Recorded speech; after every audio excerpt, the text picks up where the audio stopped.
Aloha guys, this is Kevin Fung with Blue Planet Surf in Honolulu, Hawaii. Today we're going to be talking about how to go about choosing your first foil SUP board. There's a lot of people that have been asking us questions about what to look at or what to think about when choosing boards.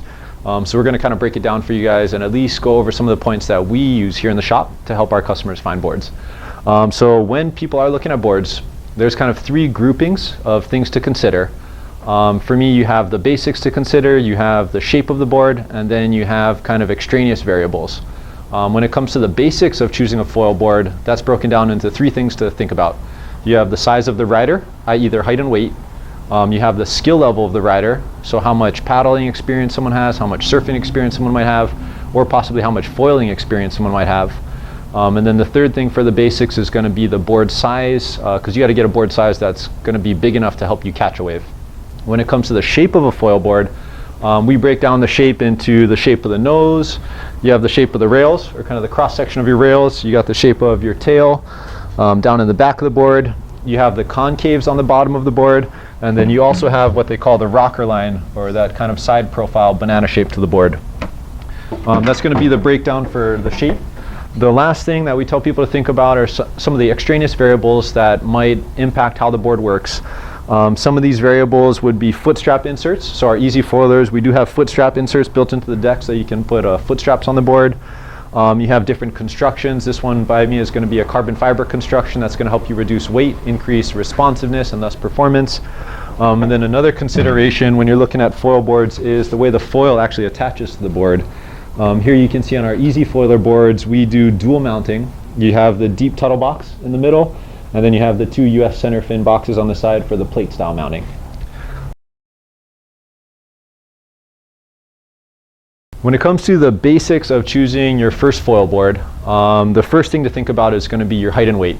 The reason for that is your height and weight are going to be a physics force pushing down, pushing against the water, and then vice versa, you need a flotation force from the board pushing up to kind of offset whatever weight you have pushing down. So the best way to conceptualize these physics forces and pushing down and pushing up is going to be the volume of the board measured in liters. So when you're thinking about board volume, we usually kind of correlate that to skill level. And if someone is just starting off, they don't have a lot of balance, they don't have a lot of paddling experience, we tell people you probably want no more than about 1.2 to 1.3 pounds stacking on every liter. So what that means is, let's say this was a 100-liter board next to me. If I was a beginner paddler, I wouldn't want to weigh more than 120 or 130 pounds because I won't have enough flotation force pushing up relative to my weight and skill level pushing down. As someone increases in skill level, you can now stack more pounds on top of each liter. So kind of on the more professional end of the spectrum or on the advanced end of the spectrum, you can stack upwards of about 1.8 or 1.9 pounds to every liter. So what that means is if this was a 100-liter board next to me, now someone with an advanced or kind of professional skill level, they can be upwards of about 180, 190 pounds, and they shouldn't have any issues with this board.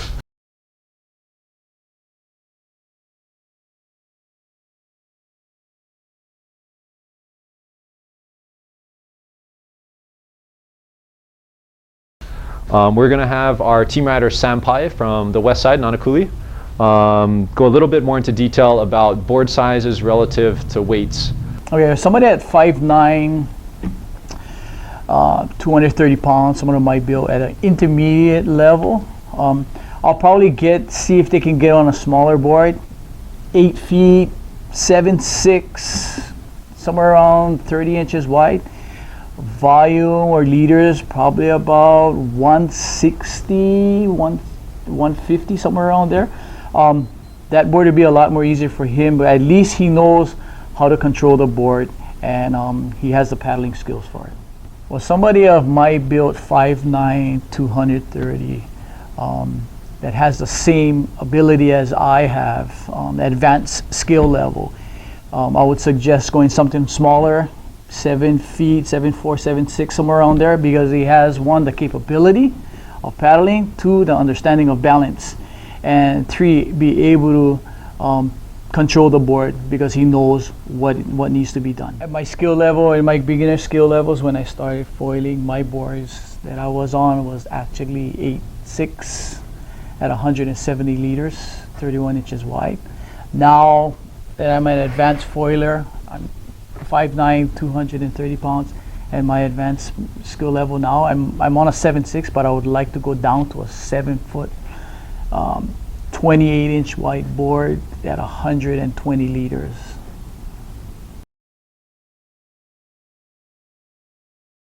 All right, the third point to consider when you're looking at the basics for choosing your first foil board is just going to be the overall size of the board. And for me, when I think about size, I would break it down into two dimensions. You have the length of the board, distance from the nose to tail, and then you have the width of the board. So those two dimensions, at least the length, it's going to influence one of two things. You can either have a longer board, which is going to allow you to move faster through the water. It's going to help you catch waves easier. You're going to cover distance easier. The downside with a longer board, and also the reason why someone would choose a smaller board, is smaller boards, you get a lot more maneuverability out of them. So if you have a more compact board, then once you're up and flying, you now have a lot more responsiveness because you can kind of control your board on that pendulum and kind of figure out what's going to be the best position for you to be in to remain in flight and kind of keep pumping down the line. As far as board market averages, I would say most of the people that are starting off for like an average build of a human, they're usually starting off around 7'6" in length. That, for whatever reason, is kind of the sweet spot in length that is big enough to help you catch smaller waves. And once you're up and flying, it's not inhibiting for the performance. Whereas guys with a little more experience, our boss specifically, Robert, he's about 6'2", 190 pounds. His go-to model is our 6'6", which is a much more compact board. It's a foot shorter than the board in front of me. What that's going to allow is it's going to be a little more challenging to get onto waves, but once he's up and flying, he's going to have a lot more responsiveness. He's going to be able to control his flight and remain in flight or just kind of control himself on the face of the wave a lot easier. As far as the width of the board in front of me, this is a 30.5-inch wide board. This is our 7.6. Most of our easy foil boards, they're kind of in the 30-inch width range. A lot of people, when they're transitioning from their recreational paddle boards down to foil boards, everything's a lot more compact, shorter, narrower, not so much thinner, but definitely shorter and narrower, and they get concerned about stability.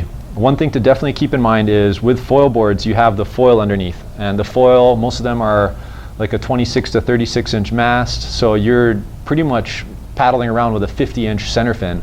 So stability is not that much of a concern because once you have the foil underneath the board, your ability to teeter and totter with that gigantic foil underneath is significantly impeded. The boards are very, very stable because of that foil running underneath. So the main thing to think about when choosing your board size is you want to get a board size that is big enough to help you catch whatever waves you need to get into. But at the same time, you want to limit how big it is because once you're up and flying, the smaller boards have a lot more responsiveness on a wave.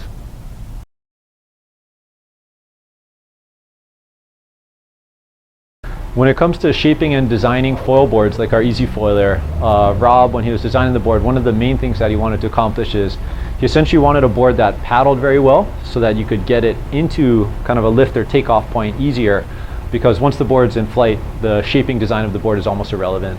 So from a design standpoint, when you look at noses of a lot of foil boards, they'll pretty much have a very similar shape to our Easy Foiler model, which is a very full outline. You can see it's got lots and lots of surface area up in the nose. The reason for that is by having more surface area in the nose, it's going to generate more planing surface to help you generate more speed and thus generate more lift, making your takeoff a lot easier. From a subtle standpoint, you can have the nose pulled in a little bit, so you can kind of have these corners rounded off a hair. The upside to rounding off these corners or kind of pulling in the nose is it's going to increase responsiveness or increase performance once you're in flight. The downside is by losing that surface area, you essentially need the board to be longer to make it back. So there is kind of this trade-off you got to make. You can either have a little more of a pulled-in nose to increase responsiveness and turning, which will make it subtly a little more challenging for you to paddle around and generate lift. But the main principle behind noses is you want lots and lots of surface area to help you get to take off a little easier. When you look at the tail of foil boards, it's kind of the same principle. It's really a surface area game. So if you look at our Easy Foiler tail, this is our 7.6 Easy Foiler. The width of this tail is 21.5 inches wide. And when you look at the actual width of the board, 30.5 inches, you can see that it's about 2/3 of the total width of the board. So when Rob was designing our Easy Foiler models, he did want to maximize surface area in the tail just to help you generate lift. It's going to help you plane across the surface so that tail is not kind of bogging down as you're moving. Narrower tails, they will allow you to kind of bank a little harder in your turns by kind of tucking in that tail. but then the downside is you do lose that surface area to help you generate lift. So it kind of goes back to the same principle with the nose. You either sacrifice the ability to create and generate lift and you get more performance once you're flying, or you have a board that has a little more surface area and it's easier to generate lift, and then you compromise a little bit on performance once you're up and in flight. The next board design component is going to be the rails of the board.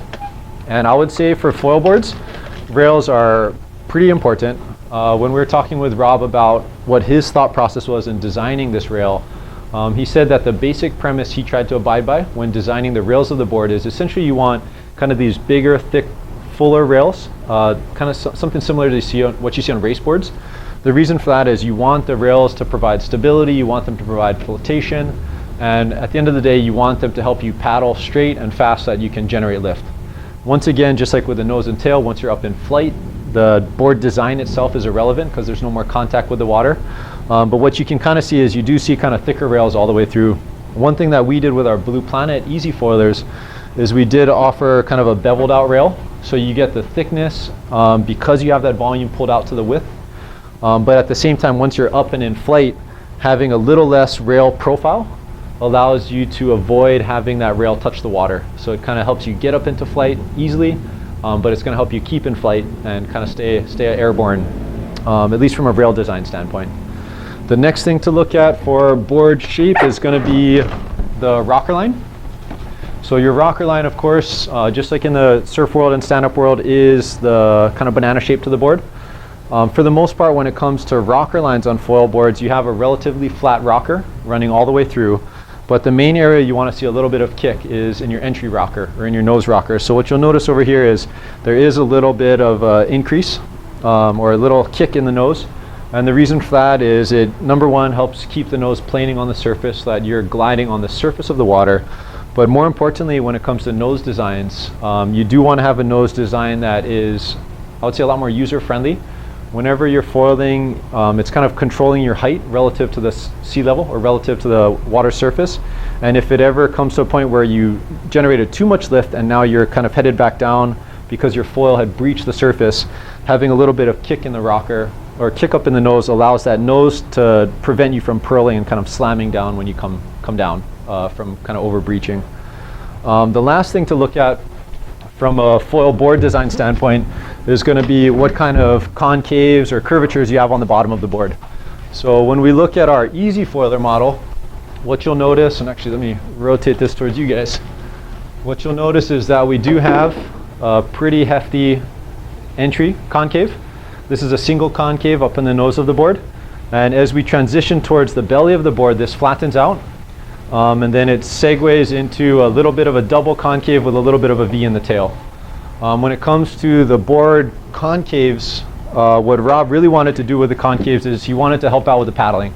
And this goes back to the original premise, which is you want a board that paddles well to help you get up into flight, and then once you're up in flight, pretty much all of this becomes irrelevant. From a design standpoint, having a concave running from the nose to the tail of the board just helps you maintain a straight line. It helps you track. So from a paddling standpoint, it helps you go straight, which helps you catch waves easier. From a performance standpoint, having a little bit of a concave under the board help channel air underneath so that it helps you generate lift. It just makes it a little bit easier to get you up into flight so that you can be up there and flying around. But that's the basics for shapes. I mean, we have a lot more details about more of some of the subtle components of shaping. So if you do have any questions, of course, you can always contact us at the shop. When it comes to picking out your foil board, there are some extra variables that you can kind of look into to fine-tune your preference. These are going to be the construction of the board, the mounting options for attaching your foil to the board, foot strap options, and then another consideration that you might want to think about is also the conditions that you're paddling in. In regards to constructions for boards, for the most part, you'll find two constructions in the stand-up marketplace. You either have fiberglass with epoxy resin, or you have carbon fiber with epoxy resin. At the end of the day, both of the constructions are going to be strong and accomplish the job. The big difference between the two is going to be weight reduction. With a full carbon fiber construction, what we find for our boards here at Blue Planet is we can usually get the weight of a carbon fiber board about 10 to 15% lighter than its fiberglass epoxy equivalent. The upside with going with carbon fiber and reducing the weight then is increasing performance. By having a lighter board, it allows you a lot more responsiveness, so you can kind of control yourself on that board. and have much more fine-tuned responsiveness because the board is more responsive, being a lighter board. The second thing that you can look at when you're considering kind of the extra variables or extra kind of components into how the board is designed is the mounting options. So for our easy foiler boards, you'll see that we have two mounting options over here. We have what they call a deep tuttle. So this is when the tuttle adapter goes into the board itself. And then you also have what they call plate style mounting, which is two US center fin boxes, 10-inch center fin boxes running parallel side by side. So with a deep tuttle box, the upside for us is that having the tuttle inside the board, it's a lot more secure because it's kind of like having a glass on fin almost. I mean, it's physically inside and attached to the board. The screws are attached from the top, so you also have less hardware holding it in place. We just find it a much more secure, much more structurally sound attachment between your foil and the foil board. The other option is the plate style mounting. And with plate style mounting, you have a plate that essentially sits on the bottom of the board, and then it attaches with 4 screws, 2 in each of the center fin boxes, and that's what attaches it to the board. The definite upside for going with plate style mounting is it does give you the ability to slide the plate forward and back. So from a performance standpoint, that could allow you to fine-tune where you position your foil so that your foot placement can be the same, and you can find what is kind of the proper setting for you to generate flight. The other upside with having plate style mounting is depending on the conditions of the day, you can also fine-tune where your foil is. As an example, if it's bigger day, steeper waves, you can position your foil here, vice versa. If it's a smaller, weaker day, then you can position your foil somewhere else. You just got to kind of fine-tune whatever your preference is, but the plate style mounting allows you to play around with that positioning. The other thing to think about with foil boards is, do you or do you not want to use foot straps? So all of our Blue Planet Easy Foiler models, we do have foot straps built into the production construction of the board. Having foot straps, it allows you to accomplish a number of different things. I mean, some of the more important things that foot straps allow you to do is they give you a fixed position for your feet, so you know exactly where your feet have to go to properly distribute your weight, so you can get up and flying. It gives you a lot more control of the board itself by having not only the surface under your feet, but also surface above your feet. It allows you, if you're pumping, you can lift the board with the strap just as much as you can push down to generate pressure. By having you physically locked into the board, it can be a little more dangerous, especially for people who are just starting out with foiling. Depending on how you fall, I mean, it may or may not be good that you're physically attached to the board. So foot straps are one of those things. You just got to kind of gauge how you want the board to perform and what your preference is for how your equipment works. I would definitely advise, and our team rider Sam Pai, he tells us all the time that as your skill increases, you probably will want to transition into using foot straps just because it opens up the performance that the board can offer. I mean, the last thing, just on kind of a subtle note for you guys to just consider, is choosing your board size. Not only should you account for your size and your skill level, as well as the type of waves you're catching and thus what board length and width you want to go with, but you also want to be aware of the environmental conditions you're in. As an example, if you're in choppy, windier conditions, you might need a bigger board just to help manage that texture and chop so you're stable on the board. Vice versa, if you're in very calm, clean, kind of glassy conditions, you can get on a much smaller board, which is going to yield optimized performance, but because the conditions are calm enough, you're going to be able to manage kind of balancing on the board and getting into waves. But that's the basics that we kind of cover here at Blue Planet Surf to help people pick out their first foil board or possibly their second board. There are, of course, tons and tons of fluid dynamic details that I didn't mention in this video, so if you do have any questions about that, please feel free to call us at the shop or email us. You can email us on our Contact Us page. But yeah, hope that helped you guys out. This is Kevin Fung with Blue Planet. Thank you for watching. Aloha.